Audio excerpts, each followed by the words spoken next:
How not to break down after a breakup.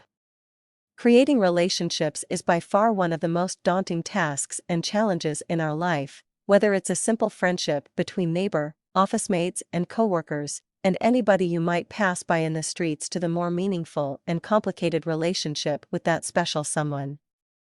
We are at our happiest moments when we love and are loved in return, but what happens when we break up with our special someone? Life can be cruel sometimes.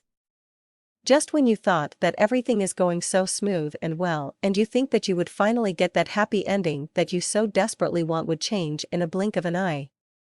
A breakup between couples would occur due to unfortunate circumstances, contributed by stupidity or destiny. Regardless of the circumstance and reason for the breakup, we always end up as a downtrodden, broken down shell of a human being, depressed, low on self-esteem, and probably as fragile as a champagne glass on top of a bull's head. The healing process takes a lot of time, depending on the strength and will of a person to move on and forget about the past. Most would just sulk around for months, even years, grasping to that one false piece of hope that she will get their ex back. Breaking down after a breakup is the normal and usual routine we go through, just like what happens to a computer after it crashes from a malicious software, the only difference being that the computer would eventually reboot after it has been fixed. So why can't we be just like the computer and simply reboot our broken down self after a breakup? Doing the tips mentioned below will speed up the healing and recovery process of moving on, but take note, some will be painful. 1. No communications. It's a noble act when we try to communicate with our former lovers in the hopes of hanging on, or simply being there for them when they don't want us there in the first place. This act only benefits them and hurts us all at once.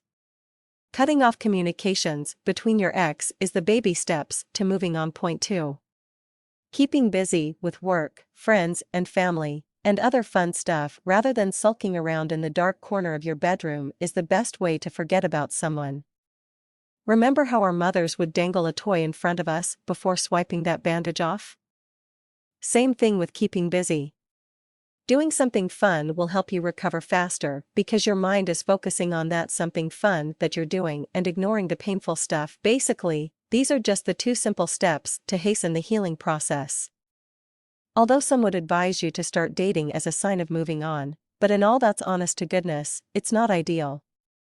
It's about the same as going into the battlefield with 1 magazine of ammunition, a bullet in the leg, and going head-on into the heavily armed opponents.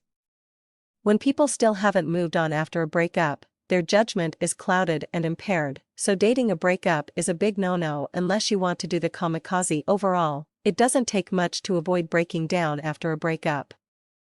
All it takes is a little knowledge of getting back on your feet after falling down.